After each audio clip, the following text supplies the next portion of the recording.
Kom ons sluit ons oë vir 'n oomblik. Hemelse Vader, ons dankie vir die liefde, vir die goedheid. Dankie vir die voorreg om hier so te wees vandag.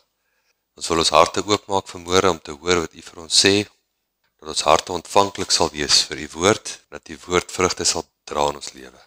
In Jesus naam. Amen. Welkom almal. Die titel vanmôre is die krag van vrede. Ek wil weer kyk na 'n paar dele wat ons 'n rukkie terug na gekyk het. Begin by Jesaja 9. Jesaja hoofstuk 9 en ons gaan lees van vers 1 af. Hy sê daar so die volk wat in duisternis wandel, het 'n groot lig gesien. En die wat woon in die land van die doodskaduwee, oor hulle het 'n lig geskyn. U het die nasie vermenigvuldig, hulle vreugde groot gemaak.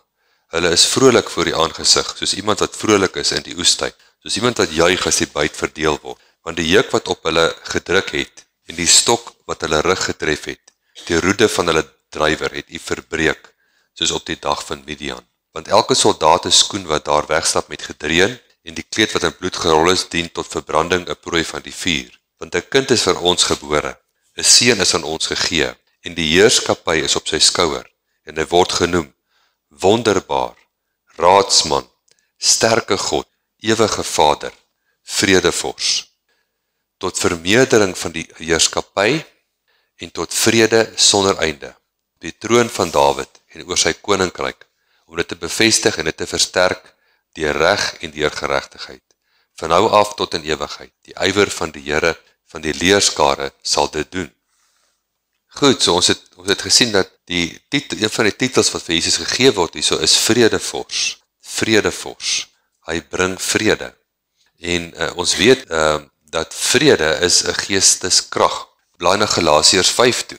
Galasiërs 5 praat hy van die vrug van die gees en dan lees ons vers 22.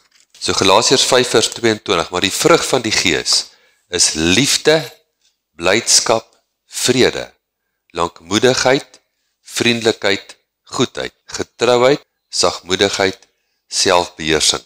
Teen sulke dinge is die wet nie. Dit kan ook vertaal word met is daar geen wet nie. Daar's geen geestelike wet wat die vyand in werking kan stel om jou te oorwin as jy hierdie 9 goeters uit jou gees uit laat kom. As jy in liefde bly, is jy op 'n veilige plek in die geestelike riem. As jy in blydskap, as jy blydskap manifesteer, plaas jy jouself op 'n veilige plek. En as jy in vrede is, as jy vrede beoefen, plaas dit jou op 'n baie veilige plek in die geestelike riem. Spreuke 4 vers 23 sê dat bewaak jou hart meer as alles wat bewaar moet word, want uit jou hart uit is die oorspronge van die lewe. Vloei uit jou hart uit. Ons kan ook sê die kragte van die lewe. So en dit is hierdie 9 dinge. Uit jou hart uit vloei die krag van liefde, die krag van vreugde, die krag van vrede.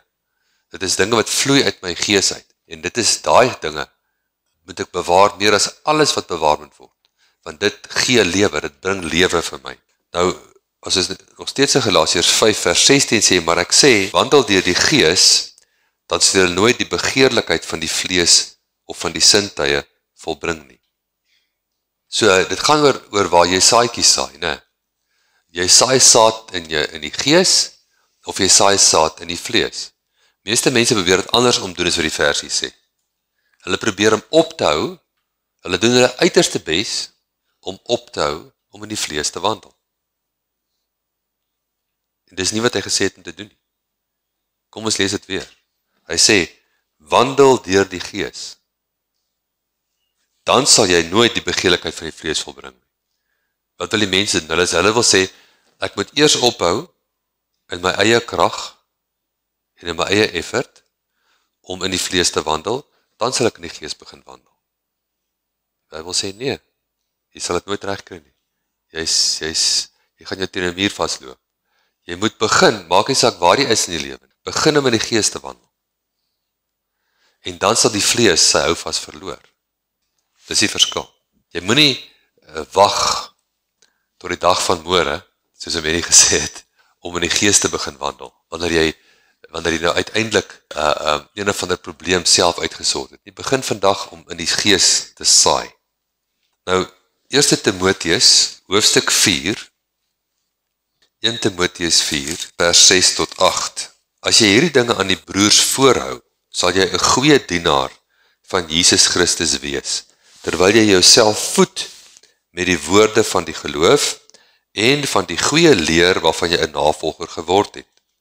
Maar verwerp onheilige uitwyfse fabels en oefen jou in die godsaligheid. Want die liggaamlike oefening is tot weinig nut of tot nut vir 'n kort tydjie, maar die godsaligheid is nuttig vir alles, omdat dit belofte van die teenwoordige en die toekomende lewe het. Die godsdienstige mense sê nee, net die toekomende lewe. Net die toekomende lewe. Niks belofte vir hierdie lewe. Hulle het seker daai versie misgelees. Dit het voordeel vir die teenwoordige en die toekomende lewe. So, hy sê letterlik vir ons moet ons gees oefen. Jy is 'n gees, jy het 'n siel, wat jou wil, jou denke en jou emosies is, en jy woon in 'n liggaam.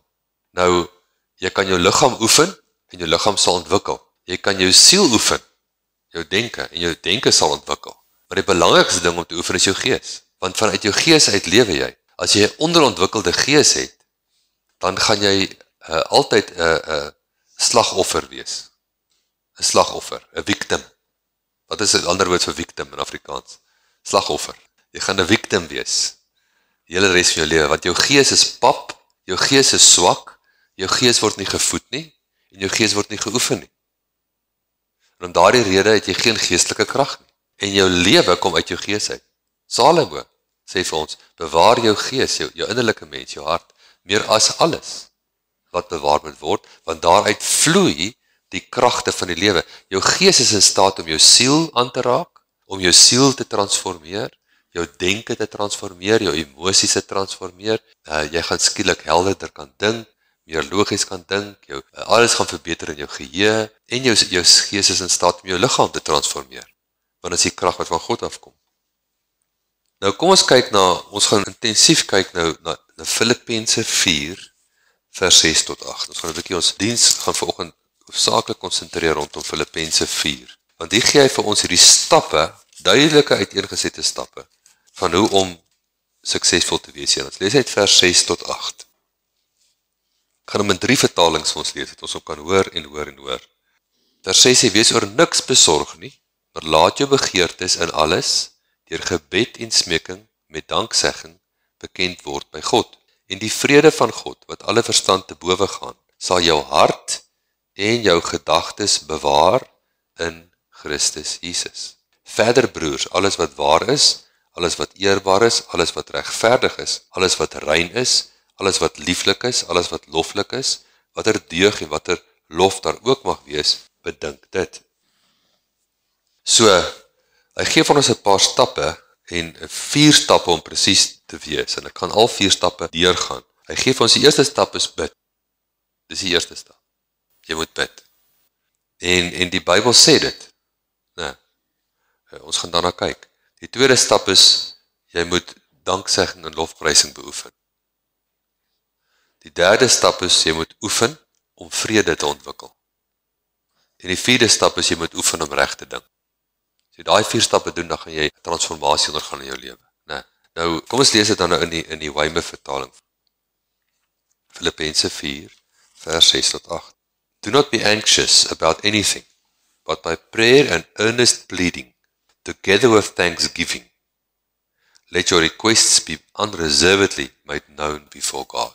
So will the peace of God, which surpasses all power of thought, be a garrison to guard your hearts and minds in Christ Jesus. Finally, brethren, whatever is true, whatever wins respect, whatever is just, whatever is pure, whatever is lovable, whatever is of good repute, if there be any virtue or anything deemed worthy of praise, cherish the thought of these things. Power of thought. Power of thought. So die duiwelse aanslag, waar is die duiwelse aanslag in ons lewens? In ons denke. Dit het Jesus vir ons oor en oor gewys. Die duiwel sal eers jou denke aanval, en as hy jou kan wen in jou kop, dan wen hy jou in jou lewe. So dis hoekom Jesus sê, moenie laat wen in jou denke nie. Kom ons lees in die Amplified. Do not fret or have any anxiety about anything, but in every circumstance and in everything, by prayer and petition, en daar kan jy sê definite requests. Die woord petition daar is definite requests. As jy vir iemand vra, waarvoor het jy gebid? Dan is dit niks spesifiek nie. Dan, wat gaan jy ook kry? Niks spesifiek nie. Dan sê, hoef jy wil niks spesifiek van die Here ontvang nie. Dan moet jy niks spesifiek bid nie. Jy sien, jy moet spesifiek die Here soek, spesifieke gebed. Dit bring eer aan hom. Amen. Definite requests with thanksgiving. Continue to make your wants known to God. And God's peace shall be yours. That tranquil state of a soul assured of the salvation through Christ. And so fearing nothing from God and being content with its earthly lot. Whatever that sort that is, that peace, which transcends all understanding, shall garrison and mount guard over your hearts and minds in Christ Jesus. Sien, jy moet in die moeilikheid waar jy is, vrede eers kry. Dan kan jy uit die moeilikheid uitkom. Dis die vrede wat jy in jou kry, tydens die moeilikheid, wat jou uit die moeilikheid uitdra. Ja, maar ek sal vrede hê as die moeilikheid verby is. Dis nie hoe dit werk nie. In die geestelike wêreld moet jy eers vrede kry, dan kom jy uit die moeilikheid uit. Sien met For the rest, brethren, whatever is true, whatever is worthy of reverence and is honorable and seemly, whatever is just, whatever is pure, whatever is lovely and lovable, whatever is kind and winsome and gracious, if there is any virtue and excellence, if there is anything worthy of praise, think and weigh and take in an account of these things. Fix your minds on them. I mean, neerskryf, fix your minds on them. Jy moet jou mind fix. Jou mind moet gefix. Goed, so die eerste stap wat hy vir ons sê is, ons moet bid. Sien, ons moet weet, jy moet 'n wete in jou ontwikkel, dat die wil van God, wat die wil van God is. Die Bybel sê, onderskei wat die wil van God is. So jy kan nie 'n gebed bid, Here, as dit u wil is. Here, genees broer so en so van hierdie siekte, as dit u wil is. Dan jy nie die moeite gedoen om te gaan uitvind of dit God se wil is of nie. Dis net so goed jy wil iemand na die Here lei en sê, Here Jesus, ek gee my hart aan u as dit u wil is, en ek neem u aan as dit u wil is. Dis onnoosel, want hy sê dan in sy woord, Johannes 3 vers 16, want so lief het God die wêreld gehad, dat as enige mens hom aanneem, en hom glo, hy nie verlore sal gaan nie, maar die ewige lewe sal hê. Nie as dit u wil is nie, hy sê wat sy wil is. So eintlik is jy besig om hom te beledig, as jy sê as dit u wil is. Want as hy vir jou, as ek na jou toe kom, met op 'n menslike vlak, en ek sê vir jou, ek gaan vir jou nooi by my te kom eet volgende Sondag. En ek sê vir jou, dit sal lekker wees as dit jou wil is. Ek sal vies raak vir jou. Ek het nou net vir hom genooi, ek het vir hom gesê, maar nou twyfel hy of ek het regtig bedoel. Is julle met my? En dit is hoe die Here dit ervaar, as jy deel te sê, as dit u wil is, as dit u wil is, as dit u wil is. As dit u wil is verbrande hout. Dit is mense wat nie weet wat die wil van God is nie, want hulle wil nie weet wat sy wil is nie. Hulle wil nie tyd in die woord spandeer om te kyk wat sy wil is nie. En die Bybel sê, jy moet weet onderskei wat die wil van God is. So nou gaan ek na die woord toe, die beloftes in die woord. 2 Petrus 1 sê, hierdie kosbare beloftes. En ek gaan vind hulle. Ek doen die moeite. En ek sien in sy beloftes sê hy, deur my wonde is jy genees. So nou weet ek, dit is sy wil. Amen. Nou kan ek met geloof bid. Want hoe kan jy met geloof bid, as die wil van God onbekend is? Dan kan jy nooit geloof hê nie, want geloof moet spesifiek wees. As jy nie weet wat God se wil is nie, hoe kan jy geloof beoefen? Weet dat die wil van God goed en volmaak is, maar hy het jou nodig om saam te werk, ten einde sy wil te sien gebeur in jou lewe. God se wil in jou lewe kan net gebeur, as jy saamwerk met sy wil in jou lewe. Nou die mees basiese beginsel daarvan, is wedergeboorte. Die Bybel sê duidelik, dit is die wil van God, dat elke mens gered word, en tot kennis van die saligheid kom. Dit staan op ten minste 2 plekke, in die Nuwe Testament. Dit is die wil van God, dat elke mens gered word, en tot kennis van die saligheid kom. Nou is die vraag, word elke mens gered? Gaan enigiemand hel toe? Ongelukkig ja. Maar hoe kan dit wees? Dit is dan God se wil dat elke mens gered word. Nie almal aanvaar dit nie. Dit is 'n geskenk, maar nie almal vat die geskenk nie. Net die wat dit aanvaar en die geskenk vat, kry die geskenk. So ek moet weet wat sy wil is. Dis hoekom Romeine 12, as ons kyk na Romeine 12, vers 1 en 2, dan praat hy van hoe ek my denke moet vernuwe met wat die wil van God is, jy sien.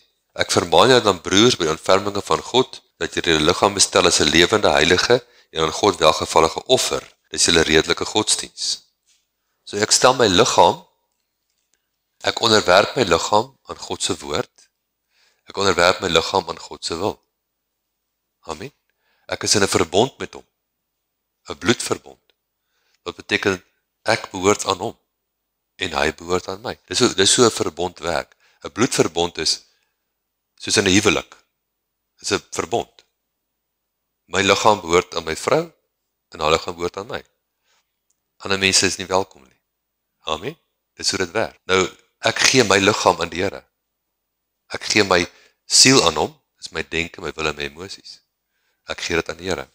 Nou vers 2, jy word nie aan hierdie wêreld gelykvormig nie, maar word verander deur die vernuwing van jou denke, sodat jy kan beproef of bewys lewer wat die wil van God is. En hy noem hy 3 dinge: goed, welgevallig en volmaak. So hy sê God se wil is goed, dit is welgevallig en dis volmaak. Maar ek moet bewys lewer in my lewe dat dit so is dat die wêreld dit kan sien. En hoe gaan ek dit regkry? Ek moet my denke vernuwe. As ek nie in my innerlike diepste wese glo God se wil is goed, welgevallig en volmaak nie, gaan ek dit nie sien gebeur nie.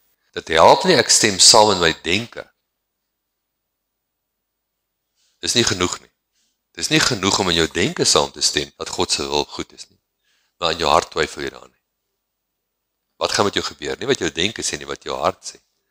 As jy in 'n situasie kom, wat sê jou hart? Hoe weet ek wat jou hart sê? Dis wanneer die pressure op jou is, dan kyk as dit kom uit jou mond uit. Wanneer die pressure op jou is, want wat die hart van vol is, spreek die mond. Matteus 12, né?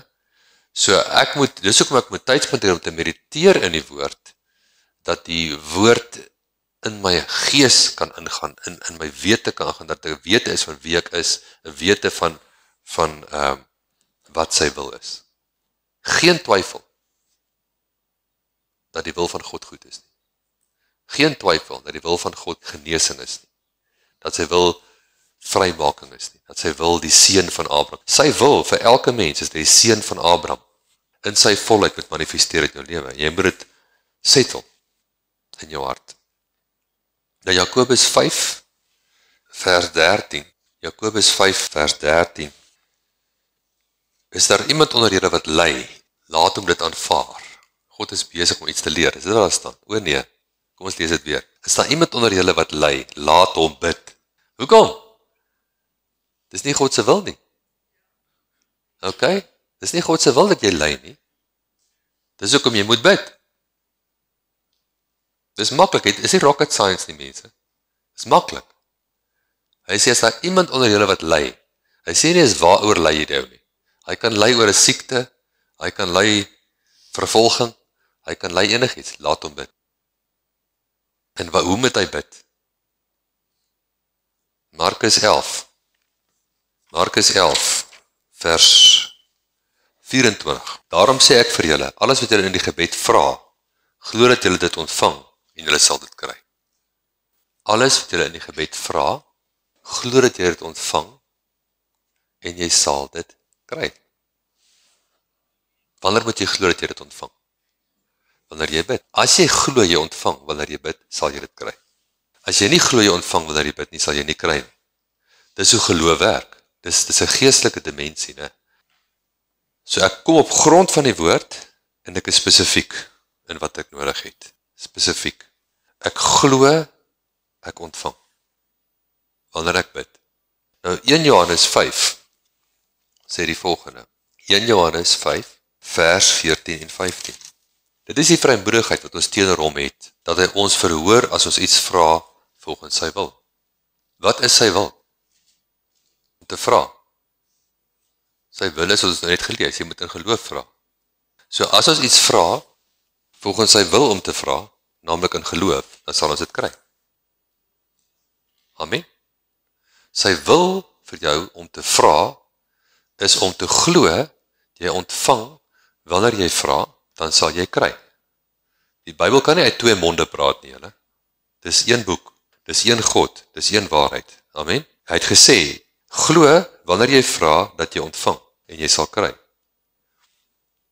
En as ons weet dat hy ons verhoor, dan weet ons dat wat ons ook al vra, ons die bedes verkry, wat ons van hom gevra het. Ons weet dit. Is 'n wete. Okay, so die eerste punt is bid. As jy nie bid nie, Jakobus sê, julle het nie want julle vra nie. Dit is en die rede hoekom jy nie vra nie, is omdat jy nie seker is wat God se wil is nie. Jy is nie seker of hy vir jou gaan hoor nie. Hy is nie seker of hy iets wil hoor van jou nie. Want jy is nie in geregtigheidsbewustheid om te begin nie. Jy is in 'n sondebewustheid, né? Kry 'n bietjie daai geregtigheidsbewustheid terug. God het hom wat geen sonde geken het nie, sonde vir my gemaak, dat ek kan word die geregtigheid van God in hom. Dis 'n geskenk, julle. Nie iets wat ek hoef te werk om te ontvang nie. Ek het dit deur geloof. Nou staan ek vir hom vry, skoon gewas deur die bloed van Jesus, sy kind, en ek kan vra. Hy het alle obstacles uit die pad gevat vir my om te ontvang. Amen.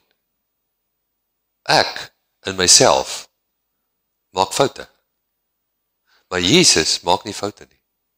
En hy het sy perfeksie vir my gegee as 'n geskenk. Dat ek, as ek na God toe kom, kom ek nie in myself nie, ek kom in Jesus. In sy perfeksie na hom. So God het geen rede om vir my nee te sê nie. Nou is my tweede ding, wanneer ek gebid het. Ek kan nie aanhou om dieselfde gebed oor en oor te bid. Want dit beteken ek bid nie geloof nie. Ek kan nie vandag bid, Here, ek glo, ek ontvang genesing vir hierdie seer toon nou in Jesus naam. Amen. Uur later kan ek vir jou bid. Yes, ek glo ek ontvang. Jy kan nie. Want wanneer het jy glo jy ontvang? Dis eenmalig. Dis soos wedergeboorte. Jy kan nie elke dag wedergebore word nie. Dis one shot. So gaan, wees rustig, kry die woord, gaan na hom toe, bid dit, glo jy ontvang. Trek jou lyn in die sand.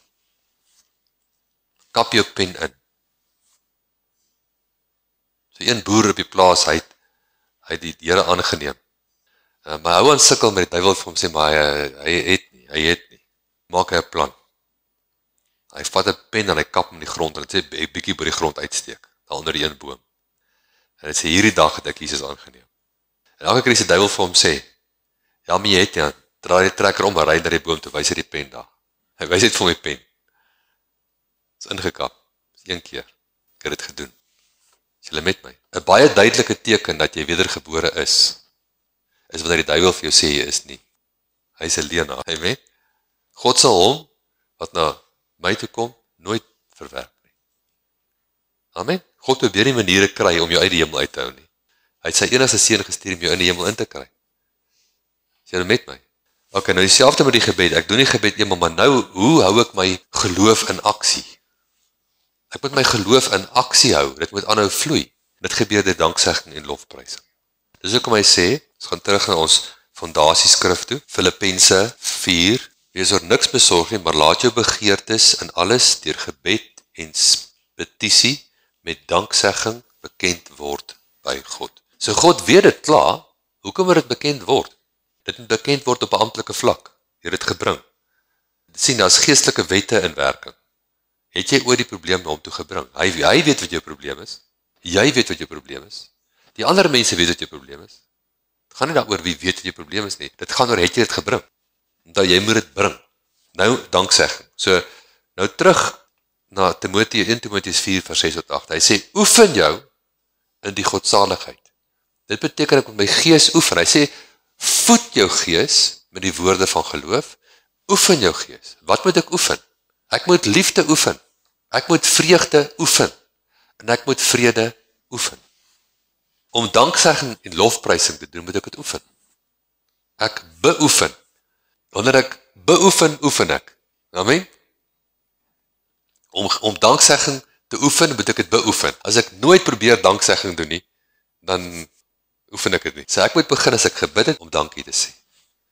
Prys die Here. Halleluja. Ontwikkel, jy kan 'n gees ontwikkel van dankbaarheid. Jou gees, hulle sê partykeer weer as 'n gees van, daar's net 'n ander gees rondom hierdie persoon. As jy by hom kom, dan is 'n ander gees. Dis wat jy wil hê. Dis wat jy graag wil hê mense van jou moet sê. Daar's 'n ander gees rondom, die Heilige Gees. Amen. Maar dis ook jou gees wat moet opstaan in jou. En jou gees manifesteer dankbaarheid, lofprysing, jou gees. Daar's sekere dinge wat jou gees moet doen. Dis nie alles die Heilige Gees nie. Jou gees moet oefen. Die Heilige Gees het nie oefening nodig nie. Dis jou gees wat oefening nodig het. Ontwikkel 'n gees van dankbaarheid. Ontwikkel 'n gees van dankbaarheid. Kyk na Psalm 103. Dis 'n lieflike psalm wat jy kan gebruik om jou gees te beoefen en te oefen. Psalm 103, Psalm van Dawid. Loof die Here, o my siel, en alles wat binne in my is. Loof sy heilige naam. Loof die Here, o my siel, en vergeet geen een van sy weldade nie, wat al my ongeregtigheid vergewe, wat al my siektes genees, wat my lewe vry maak van verwoesting, wat my kroon met goedheid en barmhartigheid, wat my mond versadig met die goeie, sodat my jeug weer nuut word, soos die van 'n arend. Halleluja, jy kan net daai paar versies vat, en dit begin sê, en begin sing, en dit begin uit jou gees uitkom. So nou het jy gebid, jy glo jy ontvang, wanneer jy bid, nou moet jy die gebed dophou. Dis soos eiertjies in 'n broeikas. Het al die hoenders se eiers bymekaar gemaak, klompie henne, paar hane, mooi bevrugte eiers. Jy weet, in pedigree hoenders gaan 'n paar rand vandag, né? Jy wil seker maak jy kry jou hoendertjies met uitbroei. So jy sit hulle en jy sit nie, dis nie 'n set it and forget it nie, okay? Dit is 'n set it and watch it. Jy moet kyk na jy moet aanhou met lofprysing. Jy moet aanhou sê dankie Jesus. Deur die wonde is ek genees. Halleluja. Ek prys U vir die genesing van my toon. My toon is 'n toon, ek praat met jou. Jy is 'n geneesde toon. Jy is 'n geseënde toon. Halleluja. Ek seën jou. En ek dank U Vader dat al 10 my tone gesond is. Wat ook al jou probleem is, verstaan jy? Jy dank die Here, jy loof die Here, jy hou jou geloof aan die vloei. Aan mekaar. So dit is die tweede stap. So eerstens bid. Vat dit amptelik na die Here toe. Moenie dinge aanvaar in jou lewe wat nie dan moet wees nie. Die Here verwag van jou om saam te werk met hom. As dinge uit lyn is met sy perfekte wil, dan is dit jou verantwoordelikheid om saam te werk met om daai wil terug te kry. Want die aarde is vol duisternis, die aarde is boos, en wat in jou lewe kan gebeur is dinge wat nie so goed is nie. Maar is nie sy wil nie. Jy sê die eerste leuen van die vyand is dat alles wat met jou gebeur is die wil van die Here. En dit is totaal leuen. Glad nie waar nie. So die Here wil hê dat sy wil die seën van Abraham wil hy in sy volheid sien in jou lewe. Jy moet bewys lewer. Jy word geroep deur die Vader om bewys te lewer aan die mense om jou dat God se wil is goed, welgevallig en volmaak. Ek wil dit sien. Okay? So jy moet identifiseer, maar hierdie finansies van my is nie goed, welgevallig en volmaak op die oomblik nie. So nou kan ek daai finansies aanvat. Amen. In die gees. So die derde stap is nou oefen en ontwikkel vrede. Kom ons gaan terug na Filippense 4, wat ons fondasieskrif is. So Filippense 4 verse. Wees oor niks besorg nie, laat jou begeertes en alles deur gebed, petisie met danksegging bekend word by God. En die vrede van God, wat alle verstand te bowe gaan, sal julle harte en julle gedagtes bewaar in Christus Jesus. Hy sê hom so mooi in die Weymouth. Hy sê, so will the peace of God, which surpasses all power of thought, be a garrison to guard your hearts and minds in Christ Jesus. Goed, so ons weet dat Jesus is die prins van vrede. Halleluja. Hy het vrede gemanifesteer uit sy gees uit op 'n vlak wat nog nooit gesien is in die geskiedenis van die mensdom nie. Dit was onmoontlik om jou hand op hom te lê weens die krag van vrede. Toe hy in Nasaret gepreek het en hy preek die preek van Naaman die Syriër en daai goeters, toe die mense woedend kwaad vir hom geword. Woedend kwaad. So kwaad dat hulle hom van die berg wou gaan afgooi. En hulle het hom gegryp. In die volgende oomblik, toe stap hy tussen hulle deur. Hy is weg. Hoe kry hy dit reg? Krag van vrede. Die krag van vrede was so amazing in hom, dat dit gemanifesteer het, dat dit net niks kon doen nie. Toe hy by die storm gepraat het, dan het hy gesê, vrede. Hy het vrede gespreek.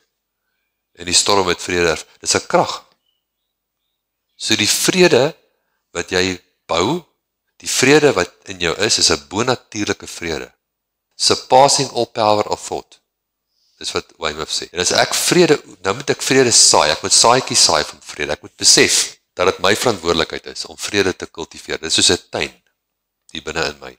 Né? Grond is die hart, die woord is die saad. My mond plant ek mee. So ek moet begin om woorde van vrede te spreek. Ek moet hierdie woorde soos Psalm 103, loof die Here o my siel. Né? Ek spreek dit. Ek praat met myself. Wat doen Dawid? Hy sê loof die Here o my siel. Hy praat met homself. En alles wat binne in my is, loof sy heilige naam. Hy saai saadjies van vrede in hierdie tuin van sy gees. Nou kyk 'n bietjie na Johannes 14 vers 27. Johannes 14 vers 27 sê, vrede laat ek vir julle na. My vrede gee ek vir julle. Nie soos die wêreld gee ek aan julle nie. Laat julle hart nie ontsteld word en bang wees nie. Dis 'n opdrag. Jy mag nie toelaat dat enigiets jou hart ontstel nie. Jesus het dit vir jou as 'n opdrag gegee, want die ontsteltenis in jou hart is om die vyand toe te laat in die binnekant van jou. En hy kom steel van jou. Amen. Jy kan dit nie toelaat nie. Jy moet daai hart beskerm meer as alles wat beskerm moet word. Want daaruit kom die oorspronge van die lewe. Nou, ons weet 2 Timoteus 1 vers 7 sê, God het nie aan ons 'n gees van vreesagtigheid gegee nie, maar van krag, liefde en selfbeheersing. Kom ons lees hom in die Amplified, 2 Timoteus 1 vers 7. For God did not give us a spirit of timidity, of cowardice, of craven and cringing and fawning fear, but He has given us a spirit of power and of love and of calm, well-balanced mind and discipline and self-control. So jy kan nie daai gees van vrees toelaat nie. Vrees is nie net 'n emosie nie. Vrees is 'n gees. En dit word gedryf deur die vyand. Daai gees van vrees, Job het die gees van vrees toegelaat om alles te steel wat hy het. Hy het nie besef wat aan die gang is nie. Hy het voortdurend gevrees en hy het gebid in vrees. En naderhand te sê wat ek so grootliks gevrees het oor my gekom. Dis is iemand wat elke dag bid, Here, spaar my dat ek nie kanker kry nie. Hoekom? Doen hulle dit? Want hulle is bang vir kanker. Hoekom bid hulle nie teen tuberkulose nie, maar teen kanker? Want hulle is vir kanker bang. Dis 'n simptoom dat jy vrees het vir 'n ding. En jy moet die vrees uitkry. Jy moet mediteer in die woord, jy moet daai vrees uitkry. En jy moet die woord spreek oor die situasie, tot dit geplant is in jou. Nou, Jesaja 26 vers 3, U sal 'n standvastige gesindheid in volle vrede bewaar, want hulle vertrou op U. Vertrou op die Here vir ewig, want in die Here is 'n ewige rots.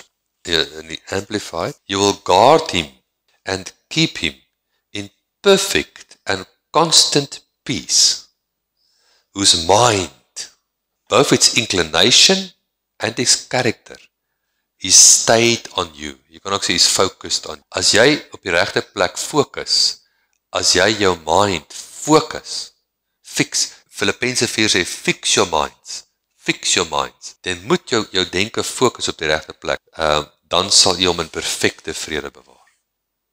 Dit is God se wil. Dis 'n plek waar jy onaantastbaar raak vir dit. Dis 'n plek waar jy geestelike krag begin genereer, wat jou omstandighede kan. Want dis die krag wat Jesus opgewek het uit die dode, wat vloei na jou toe. Al wat jy moet doen is maak plek daarvoor.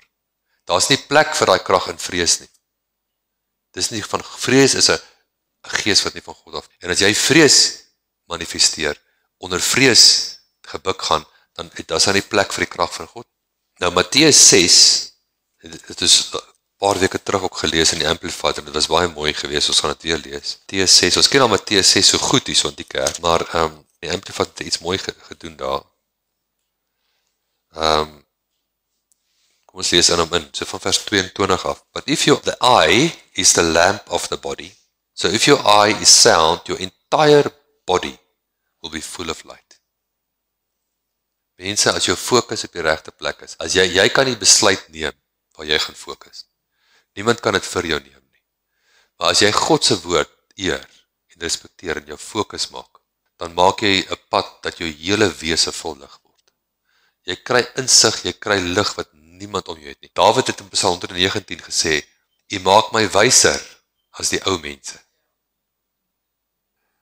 But if your eye is unsound, your whole body will be full of darkness. If then the very light in you, your conscience is darkened, how dense is that darkness? Kan jy sien nie? No one can serve two masters, for either he will hate the one and love the other, or he will stand by and be devoted to the one and despise and be against the other. You cannot serve God and mammon. Therefore, I tell you, stop being habitually uneasy, anxious and worried about your life. Hoor nou die woorde van Jesus. Hy praat met jou. Hy gee vir jou 'n opdrag. Jy moet nou of gehoorsaam wees of ongehoorsaam wees, okay? Is jy wakker? Kom ons lees dit weer. Therefore I tell you, stop being perpetually uneasy, anxious and worried about your life. Amen. Halleluja. So want dit is, Jesus gee vir ons 'n absolute insig in dat daai konstante, laaggraadse, hy noem dit uneasiness, ligte bekommering, net so 'n ligte bekommeringkie, wat hang, dit steel van jou, dit steel van jou, alles wat jou erfporsie is. Jy kan dit nie bekostig nie, stop. So dit is ons derde punt. Ons derde punt is oefen en ontwikkel vrede. In die koninkryk oefen ons gees. So ons oefen ons gees om absoluut te bou in vrede. So ons oefen liefde. Oefen om lief te hê, mense. Jy moet jouself lief hê. God lief hê. Die mense om jou lief hê. En een van die grootste openbarings wat jy kan kry om mense om jou lief te hê, is dat hulle aksies word baie keer bepaal deur die duiwel, en nie deur hulle nie. Amen? As jy besef, maar die persoon het nou die vyand toegelaat om my te na te kom. En jy besef, maar eintlik is dit, die arme persoon is onder decepsie van die duiwel. Anders sou hulle dit nooit gedoen het wat hulle gedoen het nie. As jy uit liefde uit optree, is jy nie in beheer van die Heilige. Die Heilige Gees gaan jou nooit uit liefde uit laat optree nie. So as jou gedrag uit liefde uitgaan, dan is dit van duisternis af. Oomblik as ek uit liefde uit beweeg ek in sonde in. Oomblik as ek uit liefde uit beweeg met jou, dan laat ek die vyand toe om deur my iets te doen aan jou. Dis hoekom ek nooit dit moet toelaat nie. Ek moet nooit uit liefde uitgaan nie. God is liefde. Goed, so, ons bid, ons gee danksegging en lofprysing, en ons garrison. Ons sit 'n gewapende fortress hier om ons denke. Vrede. Nou, die vierde punt, ons oefen om reg te dink. Ons oefen om reg te dink. Dis nou vers 8 van ons fondasieskrif, Filippense 4, wat is nou aan werk, Filippense 4, vers 8. For the rest, brethren, whatever is true, whatever is worthy of reverence, and is honorable and seemly, whatever is just, whatever is pure, whatever is lovely and lovable, whatever is kind and winsome and gracious, if there is any virtue and excellence, if there is anything worthy of praise, think and weigh and take account of these things, fix your minds on them. So as 'n gedagte aan jou toe kom, die gedagte is waar, My gedagte is nie mooi nie. Dan moet jy ophou dink daaraan. Jammer is waar, maar hy sê waar en mooi. Party goeders is waar, maar is lelik. Dis waar, maar is nie iets om aan te dink nie. Okay? Dit moet aan al die kriteria voldoen. Jy moet elke gedagte gevange neem tot gehoorsaamheid aan Christus. 2 Korintiërs 10 vers 5, né? Elke gedagte gevange neem. En dit is deur die vernuwing van my denke wat ek God se wil gaan sien gebeur in my lewe. Ek moet in my gees 'n openbaring, 'n intieme kennis hê, 'n openbaring hê van wat sy wil is. Ek moet seker, as ek genesing wil hê in my liggaam, dan moet ek in die woord tyd spandeer en mediteer tot my hart weet, dit is sy wil. As my hart nog twyfel of dit sy wil is, dan kan ek nie geloof beoefen nie. Oomblik as my hart weet, geen twyfel nie. Hy soek my liggaam heel. My liggaam behoort aan hom, hy soek my liggaam heel. Hy soek hom gesond. Amen. Dis sy wil. Dan kan ek geloof hê daarvoor. Deur sy wonde is ek genees. Goed. Nou wil ek lees Filippense 4. Ons is nou Filippense 4. Nou gaan ons na vers 10 toe. Ek wil hom in die Amplified lees. Filippense 4, waar ons nou was die hele tyd, maar ons gaan net, spring net 2 versies aan. Ons lees vers 10. I was made very happy in the Lord, that now you have revived your interest in my welfare. After so long a time. You were indeed thinking of me, but you have had no opportunity to show it. Not that I am implying that I was in any personal want, for I have learned how to become content, satisfied to the point where I am not disturbed or disquieted in whatever state I am. So dis presies wat hy nou doen hierso. Paulus hou sy vrede. Of hy nou oorvloed het, of te min het, hy bly in vrede. Amen. Dis hoe hy uit die te min uitkom. As hy te min het, dan bly ons nog steeds in vrede. Hy sê, ek weet hoe om myself te handhaaf, al het ek te min. Ek bly in vrede, ek bly in geloof, tot die deurbraak kom.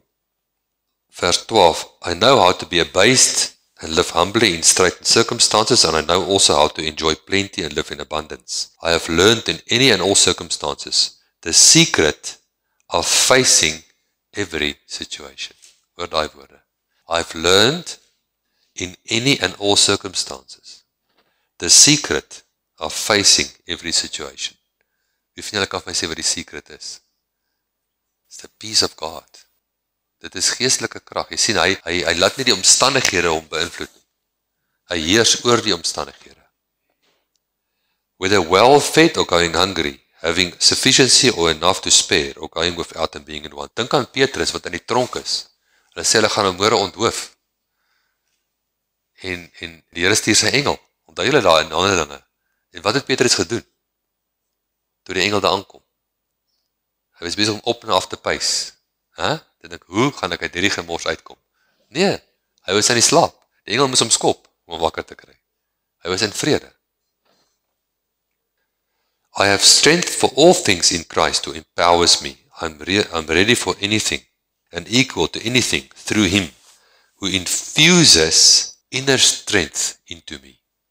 He infuses inner strength into me. I am self-sufficient in Christ's sufficiency. So die secret is, hy face hierdie probleme met 'n infusion van God se krag. En dan gaan hy aan om te praat van, hy het hulle offergawe ontvang en die deurbraak gekry. So, om af te sluit, waar fokus ons? Dit is die essensie, is waar ek fokus. Ek moet altyd reg fokus. Ek moet fokus op die woord, op die beloftes, en ek moet fokus op hom. Want hy is my bron. Ek erken dat elke goeie ding wat ek het in die lewe, kom van hom af. En ek moet meer daarvan maak. Ek dink ons moet rejoicing tye hou. Waar ons net rejoice in die goedheid van God in ons lewens. Daai een liedjie wat ons altyd sing, the goodness of God. The goodness of God. Ons moet rejoice daarin. Want dit is waar het vandaan kom. Deuteronomium 8 vers 18 sê, maar onthou die Here jou God, dat dit hy is, wat jou krag gee, om rykdom te verwerf. Halleluja. So oefen om jou aandag op die regte plek te hou, ten spyte van die omstandighede. Die beste voorbeeld daarvan is Jesus self, toe hy op die kruis gehang het. Hebreërs 12 vers 2. Vir die vreugde wat hom voorgehou is, het hy die kruis verdra. Sy denke was nie betrokke op die kruis nie. Hy het nie sy denke op die kruis, sy liggaam het daar gehang, maar sy denke was op ander kant die kruis. Hy het gefokus op die antwoord. En dit was die geheim wat Jesus ons gegee het. So kom ons oefen dit. Ons oefen om te ontvang, en dit is 'n geweldige sterk geestelike wet. As jy kan glo jy ontvang, as jy werklik glo jy ontvang, sê net maar jy het gebid vir finansies, en jy glo jy ontvang, en jy glo jou gees, jou hart glo dit, nie jou kop nie, jou hart glo dit, wat gaan jy doen? Jy gaan uit jou hart uit klaar dankie sê, en jy gaan die gevoel kry, dat het klaar gebeur het, is dit nie waar nie? Jy gaan optree, soos iemand wat het klaar ontvang het. Jy gaan nie opstaan van die gebed af, met hangende skouers, en neergeslaande blik, en nou wag jy, dan het jy nie geglo jy ontvang nie. Jy gaan opstaan, jou skouers terug, en jy gaan vrolik wees, want jy het ontvang, jy het jou antwoord, jy het dit. Amen. Jy het 'n wete aan die binnekant van jou, ek het dit, en dit maak jou bly, want die antwoord is daar. Dit is 'n geestelike beginsel, dit is 'n geeswet wat Jesus vir ons geleer het. So kom ons wees doeners daarvan. Amen. Kom ons bid saam. Dankie Here Jesus vir die voorreg om u woord te ontvang, om doeners van die woord te wees. Ek bid dat hierdie woord sal deurbreek in ons gees, sodat dit 'n openbaring sal wees vir elkeen van ons. Vader, dat ons hier sal uitloop en doeners van die woord sal wees. Dat ons sal deurbreek in u heerlikheid in hierdie lewe. Dat ons sal staan en ons verheug in die hoop op die heerlikheid van God. In elke situasie. Ons dank u daarvoor. In Jesus naam. Amen. Halleluja. Right, ons gaan nou ons nagmaal hou. Julle kan maar die nagmaal uitdeel. So lank. En ek gaan net met ons deel uit die woord 'n paar skriffies rondom die nagmaal. 1 Korintiërs hoofstuk 11 vers 23 sê Paulus die volgende: want ek het van die Here ontvang wat ek ook aan julle oorgelewer het, dat die Here Jesus in die nag waarin hy verraai is, brood geneem het. En nadat hy gedank het, het hy dit gebreek en gesê: neem, eet, dit is my liggaam wat vir julle gebreek word, doen dit uit my gedagtenis. So ons kan ook onthou dat die woord, dat hy is die woord. Johannes 1 sê, in die begin was die woord, en die woord was by God, en die woord was self God. So een van die simbolieke van die brood wat ons eet vandag is om die woord te eet. Is julle met my? Altyd die woord is vir jou net 'n boek wat daar lê op die koffietafel nie. Dit moet iets is wat met jy werk, jy eet hom. Dis beter van een teks, net een skrifgie, een belofte, en eet hom bietjie. Dink hom, hoor hom, mediteer hom, spreek hom, dat jou gees hom kan verteer. Want jy moet hom insluk en hy moet in jou ingaan. Net soos hierdie stukkie brood in jou ingaan, wanneer ons gaan nou die brood kou, insluk en dit gaan in ons ingaan, word deel van ons liggaam. Net so met sy woord gemediteer word, ingesluk word en in jou gees ingaan. Dit moet deel wees van jou, dat deur sy wonde is ek genees. Dit moet deel wees van jou, dat my God voorsien, gee en aan jou sal gegee word. Dit moet deel wees van jou, jy moet dit insluk. Want so dikwels as jy van hierdie brood eet en hierdie beker drink, verkondig julle die dood van die Here totdat hy kom. Wie ook dan op onwaardige wyse hierdie brood eet of die beker drink, sal skuldig wees aan die bloed en die liggaam van die Here. Maar die mens moet homself beproef en so van die brood eet en van die beker drink. Want wie op onwaardige wyse eet en drink 'n oordeel oor homself, terwyl hy die liggaam van die Here nie onderskei nie. So ons moet die liggaam onderskei. In die sin, nommer 1, dat sy liggaam is gebreek vir my liggaam. Aan die kruis, dat my liggaam gesond kan wees. As ek dit nie, ek moet daai woord eet. Ek moet daai woord mediteer, ek moet hom eet. Dit moet in my gees ingaan. Ek sê vir jou, jy kan niks beter vir jou liggaam doen vandag, as om te mediteer op daai belofte van genesing, totdat in jou gees ingaan. Eendag gaan ons elkeen dit nodig kry. Ons elkeen ergens kry dit nodig. Maar jy kan dit nou deposit. Jy kan dit nou eet, mediteer, insluk. Who his own self bore our sins in his own body, that we being dead to sin, should be alive unto righteousness, by whose stripes I am healed. Amen. Jy mediteer dit, jy eet dit, jy ingest dit in jou gees in. Die tweede deel van die onderskei van die liggaam, is dat ons is die liggaam, hier. En elkeen van ons het 'n plek in die liggaam. En dit is belangrik dat jy jou plek in die liggaam inneem. As jy nie jou plek inneem nie, dan is die liggaam sonder 'n neus, of sonder 'n oor, of sonder 'n vlegsel, of sonder 'n skouer.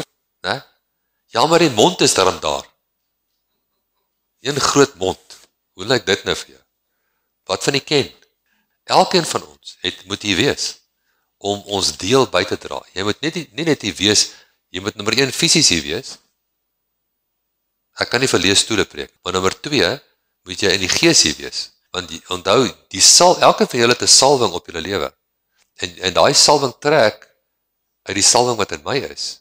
En dit beïnvloed ons boodskap, beïnvloed die rigting van ons boodskap, beïnvloed hoe ver die Here kan gaan met ons. So jy bring jou gees om te kom ontvang. En dan kom 'n vloei van salwing, 'n vloei van krag. Amen. En jy moet dit onderskei. Jy moet onderskei, ek het 'n plek. En ek moet my verheug in die plek wat die Here vir my gee. En ek is nie verantwoordelik teenoor 'n mens daarvoor nie. Moenie worry oor wat mense dink daar nie. Dink aan wat die Here dink van jou. Die Here het vir jou 'n plek gemaak. En die Here kyk of jy daai plek het hy vir jou gemaak het vat. En die ywer om hier dit vat, en die entoesiasme waarmee dit vat, bring vreugde aan sy hart. Maar dat is ook vir jou 'n beskerming. Dat is 'n geweldige beskerming vir jou, om in jou plek te wees. Hy sê, want daarom is daar onder julle baie swakkes en sieklikes, en 'n aantal het ontslaap. Nou, een van die redes daarvoor is iemand wat nie hulle plek onderskei nie. As jy uit jou plek uitgaan, dan gaan jy uit jou plek van beskerming uit. Dis 'n plek van beskerming, amen, waar jy moet wees. En jy moet altyd vir die Heilige Gees luister. Waar is my plek? En as jy sien as 'n swakheid in jou, moenie wag dat dit na siekte en vroeë dood oorgaan. Jy kan dit stop, amen. Oomblik as dit net 'n swakheid is, as die Here wys my hoekom het ek 'n swakheid. Ek soek nie swakheid nie. Hy het eers vir my 'n gees van swakheid gegee nie. Ek soek 'n gees van oorwinning in elke area van my lewe. Wys my waar is ek uit balans. Wys my waar kan ek iets doen om te voorkom dat ek hierdie pad loop. Want as ons onsself beoordeel het, sou ons nie geoordeel word nie. Maar as ons geoordeel word ons deur die Here getuigtig, sodat ons nie saam met die wêreld veroordeel mag word nie. Daarom, my broers, as julle saamkom om te eet, wag vir mekaar. Okay, so, sy liggaam en sy bloed. Sy liggaam is gebreek, sodat ons liggame heel kan wees. En ons gaan dit eet, soos ons dit eet, gaan ons ontvang die salwing van genesing vir ons fisiese liggame. En ons gaan ook vra, Here, wys my waar is my plek in u liggaam, waar ek moet staan, waar u my wil hê. Dankie, Here Jesus. Die liggaam gebreek is, dat ons liggame heel kan wees. Dankie dat u vir ons elkeen 'n volmaakte plek het in die liggaam. Ek bid dat ons harte sal hoor wat u plan is, wat u plek is vir ons, dat ons dit met vreugde sal aangryp in ons plek inneem. Ons dankie daarvoor. Halleluja. Sy bloed het betaal in die geestelike riem, sodat jou sonde van jou verwyder is so ver as die ooste van die weste. Hierdie bloed verteenwoordig die prys wat betaal is, sodat jy nie meer 'n sondebewustheid mag hê nie. Die prys is betaal dat jy 'n sondebewustheid is van die duiwel af. So ek het nie meer die reg om te gaan rondrol in 'n sondebewustheid nie. Ek is vry. Ek is gewas deur sy bloed. En ek staan volmaak vir hom. Die bloed sê, ek staan volmaak vir hom. So wanneer ek hierdie beker nou drink, dan ontvang ek 'n volmaakte stand. Dankie, Here Jesus. Dankie dat ons volmaak vir ons Vader kan staan, deur dit wat u gedoen het. Dankie vir hierdie geweldige groot geskenk, die geskenk van geregtigheid. Ons wandel daarin. Ons draf elke gedagte van sonbewustheid. Ons neem daai gedagte gevange en ons verwerp hom. En ons verklaar, ons is die geliefdes, die geseëndes, die geneesdes van ons Vader, deur hierdie bloed. Amen. Halleluja.